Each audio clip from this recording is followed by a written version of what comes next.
નમસ્કાર, ભાગીદર્પણમાં આપનું સ્વાગત છે. હું છું કૃષ્ણા. દર્શક મિત્રો, આજે તમે જે પીડા સહન કરી રહ્યા છો તે ભવિષ્યમાં તમારી તાકાત બનશે. તો આજના સુવિચાર સાથે શરૂ કરીએ આપના ભાગ્યના દર્પણને રજૂ કરતો અમારો વિશેષ કાર્યક્રમ ભાગ્ય દર્પણ.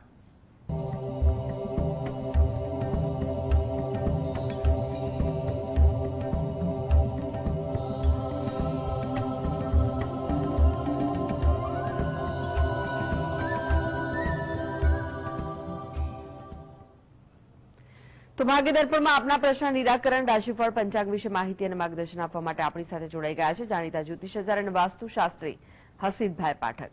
હસીતભાઈ, ભાગ્ય દર્પણમાં આપનું સ્વાગત છે. નમસ્કાર. હસીતભાઈ, સૌપ્રથમ જાણવા માંગીશું આજના પંચાંગ વિશે શું કહે છે આજનું પંચાંગ? હા, આજના દિવસની શુભ શરૂઆત કરીએ પંચાંગની જાણકારીથી. આજે વાર છે શુક્રવાર. વિક્રમ સંવત 2080 ચાલી રહ્યો છે. તારીખ 29 ડિસેમ્બર 2023. આજની તિથિની વાત કરીએ. માગશર મહિનો ચાલે છે, તેનો કૃષ્ણ પક્ષ એટલે વદ પક્ષ ચાલે છે, તેની બીજ તિથિ છે. એટલે આજે છે માગશર વદ બીજ. નક્ષત્ર પુષ્ય આવે છે, યોગ વૈધૃતિ અને કર્ણ ગર આવે છે. આજની રાશિ આવે છે કર્ક રાશિ, કે જેના નામાક્ષર હોય છે ડ અને હ. એટલે આજે જો કોઈ બાળક જન્મે તો તેનું નામ કર્ક રાશિ પરથી પાડવું હિતાવહ રહેશે. ઉપરાંત ગ્રહ ગોચર અને મુહૂર્તની ગણતરી માટે પણ કર્ક રાશિને લક્ષમાં લેવાની રહેશે. દિન વિશેષની વાત કરીએ તો આજે સૂર્યનું નક્ષત્ર પરિવર્તન થઈ રહ્યું છે. સાંજે 6:17 થી સૂર્ય જે છે તે પૂર્વાષાઢા નક્ષત્રમાં પ્રવેશ કરશે. આજે વૈધૃતિ યોગ છે. વૈધૃતિ યોગ એ અશુભ કહેવાતો હોય છે, એ મોડી રાત સુધી રહેવાનો છે. આજે રાજયોગ પણ છે, જે મહત્વનો ગણાતો હોય છે. આજની વાસ્તુ ટીપ શું છે દર્શક મિત્રો માટે? હા, વાસ્તુ ટીપમાં આપણે વાત કરી રહ્યા છીએ ભૂમિની અવસ્થા. ભૂમિનું વાસ્તુશાસ્ત્રમાં ખૂબ મહત્વ છે. એટલે જ્યાં પણ કોઈ બી જગ્યાએ ભૂમિ એટલે કે જમીન જે છે તે ફળવી જોઈએ. ભૂમિની 3 અવસ્થાઓ છે. જાગૃત જે શ્રેષ્ઠ કહેવાય છે, સુષુપ્ત એ મધ્યમ કહેવાય છે, અને ત્રીજી મૃત અવસ્થા છે કે જે નુકસાન કરે છે, તકલીફ આપે છે, સમસ્યા ઊભી કરે છે. જે જમીન કે ભૂમિ જે છે ત્યાં આગળ ઉબડખાબડ હોય, ખડા ટેકરા હોય, ગંદકી હોય, કાંટાવાળા વૃક્ષ કે ઝાડનું પ્રમાણ ત્યાં વધારે હોય છે, ત્યાં નાના નાના જે કીટકો છે, ઉંદર છે, તેના દર હોય, આ પ્રકારની જમીન હોય તો સમજવું કે આ જમીન એ મૃત છે. આ પ્રકારની જમીન જો ખરીદવામાં આવે, લેવામાં આવે કે ત્યાં વસવાટ કરવામાં આવે તો જે તે વ્યક્તિ જે છે ભલે ત્યાં ખૂબ ઉત્સાહથી કોઈ પણ સારી શરૂઆત કરે, પણ જેમ જેમ સમય જાય તેમ તે વ્યક્તિને ત્યાં તકલીફો પડે છે, નુકસાન જાય સંભાવના થાય છે. ઉપરાંત દેવું થવાની પણ સંભાવનાઓ ખૂબ જાય છે. મહેનત કરે પણ મહેનતના પ્રમાણમાં પરિણામ જે છે તે ઘટતું જાય તેવું પણ બને છે. એટલે આ બધી સંભાવના રહેલી છે. માટે એમ કહેવાય કે મૃત અવસ્થાવાળી જમીન છે તે લેવી ન જોઈએ, એનો ઉપયોગ ન કરવો જોઈએ. અને એવું બને કે જો આવી ગઈ હોય તો પછી તેનું વાસ્તુશાસ્ત્ર પ્રમાણે દોષ નિવારણ કરવું જોઈએ, ભૂમિને જાગૃત કરવી જોઈએ અને ત્યારબાદ જ તેનો ઉપયોગ કરવો જોઈએ. જી હસીતભાઈ, 12 રાશિફળ જાણીએ તે પહેલા એક દર્શક મિત્ર આપણી સાથે જોડાયા છે. રમીલાબેન છે. રમીલાબેન, આપને જેમના માટે પ્રશ્ન પૂછવો હોય તેમની જન્મ તારીખ જણાવો.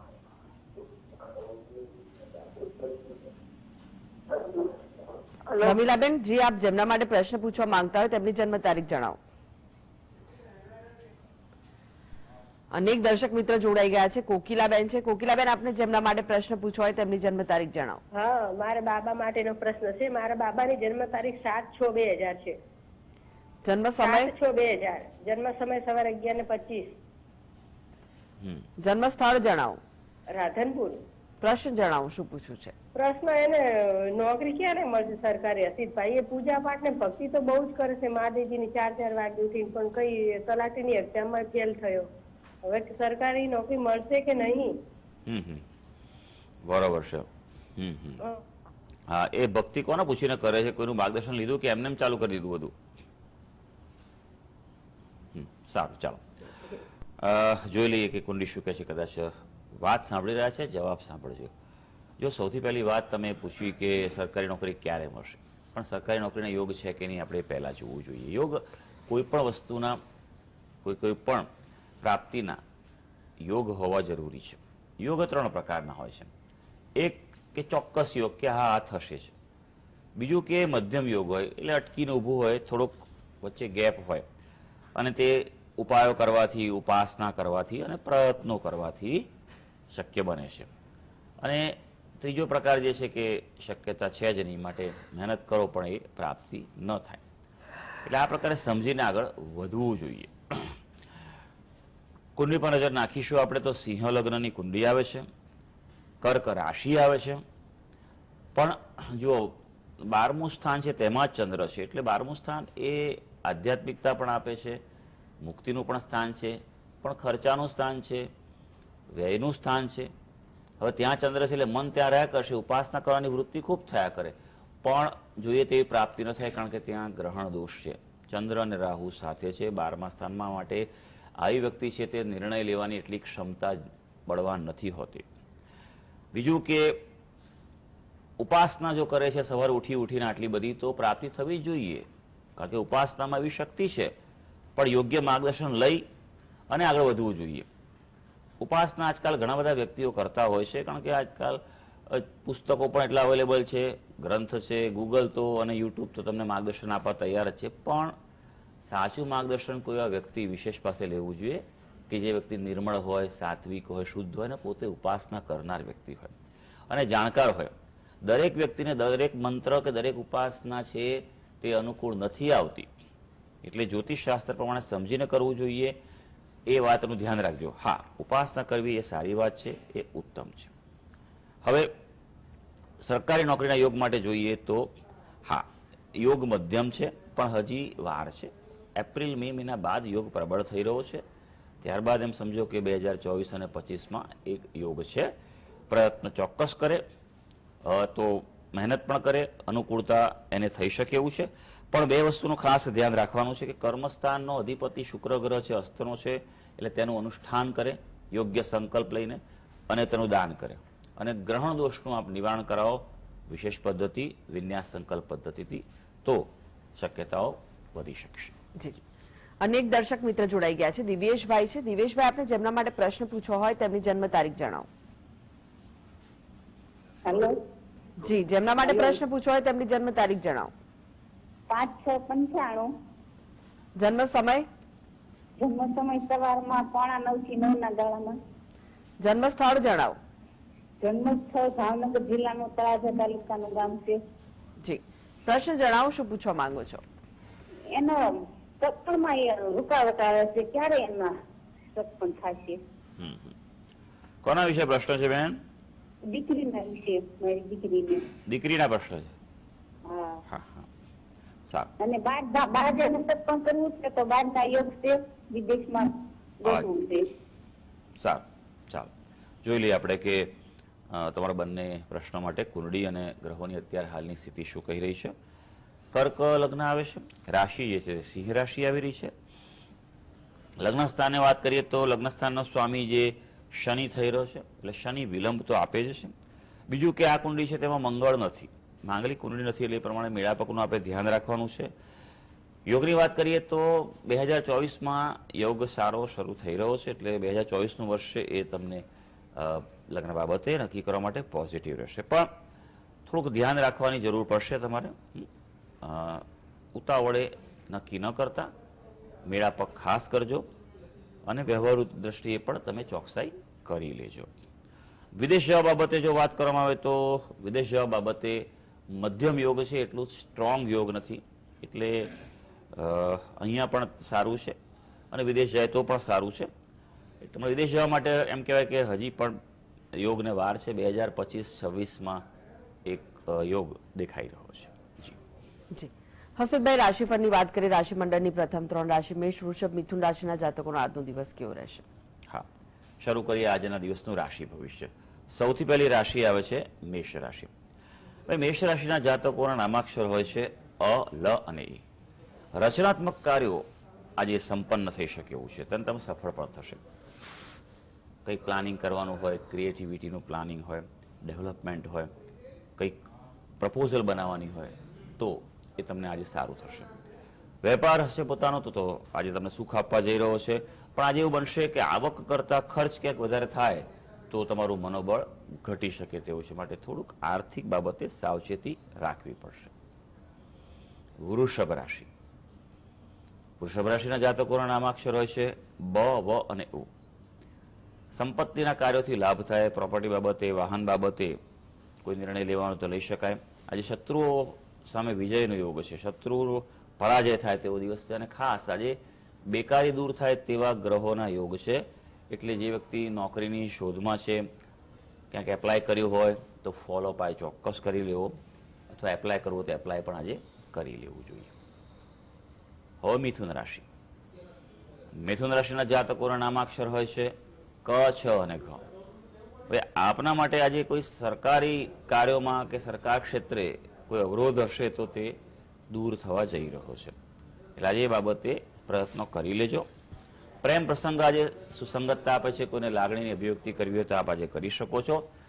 વેપાર કે પોતાનો ધંધો રોજગાર હશે તેમાં આજે ચિંતા થાય તેવું બની શકે.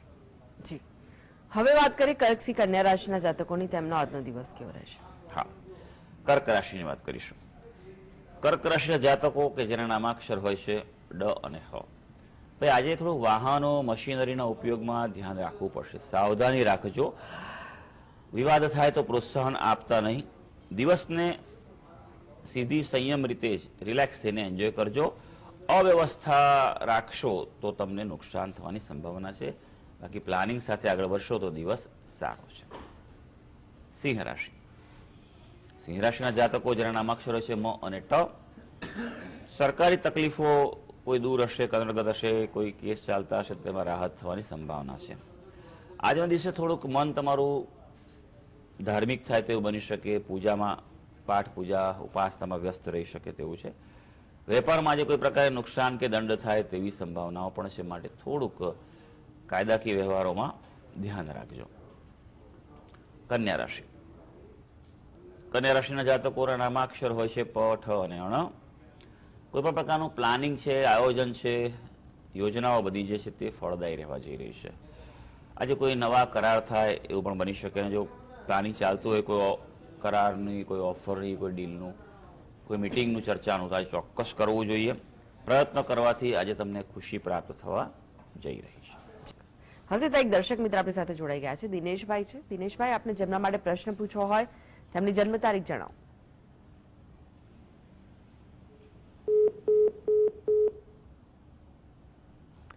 લાગે છે કે તેમની સાથેનો સંપર્ક તૂટ્યો છે.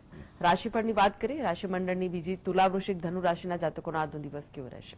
હા, આગળ વધીએ અને વાત કરીશું હવે આપણે તુલા રાશિની. તુલા રાશિના જાતકો કે જેના નામાક્ષર હોય છે ર અને ત. આજે કોઈ લેણા હશે તમારા, કે કોઈ જગ્યાએ પેમેન્ટ લેવાનું હશે, ઉઘરાણી હશે તો પ્રાપ્ત થવાની સંભાવના છે. માટે ખાસ એ બાબતે આજે વિશેષ પ્રયત્નો ફોલો કરી લેજો. વેપારમાં આજે વૃદ્ધિ થવાના સંજોગો સર્જાઈ રહ્યા છે, એટલે એ પણ પોઝિટિવિટી આપી રહ્યું છે. પણ ધંધાકીય ક્ષેત્રે જો આજે ક્યાંક બહાર જવાનું થાય, યાત્રા કે પ્રવાસ હોય તો તે સફળ થવા જઈ રહ્યો છે. હવે વાત કરીશું આપણે વૃશ્ચિક રાશિની. વૃશ્ચિક રાશિના જાતકોના નામાક્ષર હોય છે ન અને ય. થોડુંક ધ્યાન રાખવાનું છે સ્વાસ્થ્ય બાબતે. શારીરિક તકલીફ થોડી થાય જેવું બને એવું છે, માટે થોડું ધ્યાન રાખતા રહેજો અને બેદરકાર ન રહેતા. આજે ખાસ એ વાતનું ધ્યાન રાખવાનું છે કે બીજાના વિશ્વાસે ન રહેતા, પોતાનું પોતે જ ધ્યાન રાખજો. અને ખાસ કે અગત્યની વસ્તુઓ છે કે ડોક્યુમેન્ટ છે આજે સુરક્ષિત રાખવાની તમને સલાહ છે. હવે વાત કરીશું ધનુ રાશિ. ધનુ રાશિના જાતકો જેના નામાક્ષરો છે ભ, ધ, ફ અને ઢ. આજે વડીલોનો અભિપ્રાય તમારા માટે અસરકારક સાબિત થાય તેવો દિવસ છે. એટલે કોઈ પણ અગત્યનું કાર્ય હોય, નિર્ણય લેવાનું હોય તો વડીલોની સલાહ લઈ લેજો. ગરડા જ ગાડા વાળતા હોય છે એ વાતનું ધ્યાન રાખજો. પ્રેમ માટે દિવસ સાનુકૂળ છે. સંબંધોમાં આજે મધુરતા રહેવા જઈ રહી છે. અને ખાસ કે આર્થિક બાબતે આજે ગ્રહોની અનુકૂળતા છે. થોડી મહેનત કરવાથી પણ આજે પૈસા કમાવાની તક પ્રાપ્ત થઈ શકે તેમ છે. જી, એક દર્શક મિત્ર જોડાઈ ગયા છે, નિરંજનભાઈ છે. નિરંજનભાઈ, આપને જેમના માટે પ્રશ્ન પૂછવો હોય તેમની જન્મ તારીખ જણાવો. 26/10/1999. 26/9/1999. હા, રવિવાર સમય જણાવો, જન્મ સમય કયો છે? 9:45 સવારે. જી. જન્મ સ્થળ? જન્મસ્થળ સુરેન્દ્રનગર. જી. પ્રશ્ન જણાવો આપનો, શું પૂછવું છે? એના લગ્ન યોગ કેવો છે કે સરકારી નોકરીનો યોગ છે? કોના વિશે પ્રશ્ન છે ભાઈ? મારા પૌત્ર. સારું, ચાલો જોઈ લઈએ કુંડલી શું કહે છે આપણે. તુલા લગ્નની કુંડલી આવે છે. સૂર્ય મહારાજની સ્થિતિ 12મા સ્થાનમાં છે, એટલે કહેવાય કે અનુકૂળ એટલો સૂર્ય નથી. 10મ સ્થાનમાં રાહુ છે, એટલે હા, એક શક્યતા છે, કારણ કે ઘણા સરકારી વ્યક્તિઓને નોકરિયાતો હોય છે, તેમને 10મે રાહુ હોય તો પણ એક શક્યતા બીજા છે, પણ જોડે શુક્ર પણ છે. હવે શુક્ર ગ્રહની પરિસ્થિતિ છે તે પણ સારી છે, પણ ચંદ્રમા જે છે આ કુંડલીમાં 6ઠા સ્થાનમાં બતાવે છે, એટલે એક શક્યતા દેખાઈ રહી છે, પણ વાર લાગે તેવું બની શકે. હજી સમયને થોડી વાર છે, પ્રયત્ન કરવો જોઈએ. 2025-26 આ ગાળો છે તે વધારે સારો છે, ત્યારબાદ જ 2025થી તેનો યોગ શરૂ થાય છે. એના 2-3 વર્ષોમાં શક્યતા છે, એટલે મહેનત કરાય, પ્લાનિંગ કરાય, પણ થોડુંક સાવચેતી ચોક્કસ રાખવી પડશે.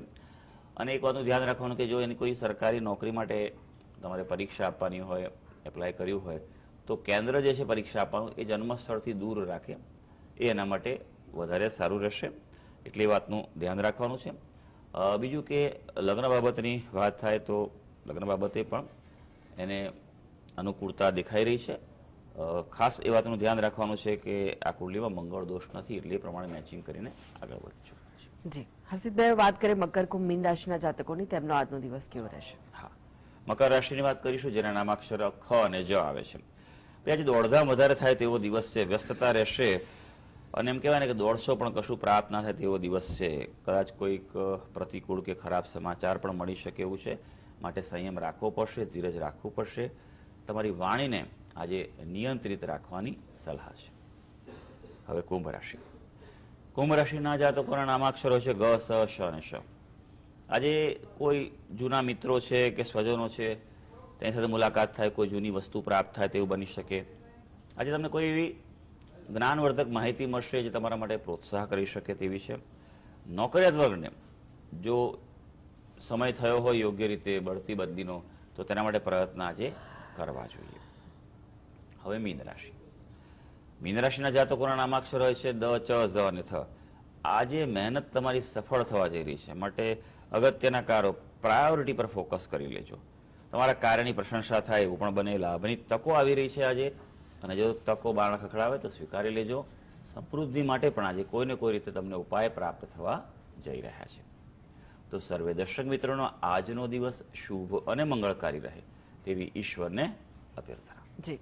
હસીદભાઈ, જીએસટીવી સાથે જોડાવા માટે દર્શક મિત્રોને માહિતી અને માર્ગદર્શન આપવા માટે આપનો આભાર. ધન્યવાદ. તો આ સાથે જ ભાગ્ય દર્પણમાં આજે બસ આટલું જ. મને રજા આપશો. નમસ્કાર.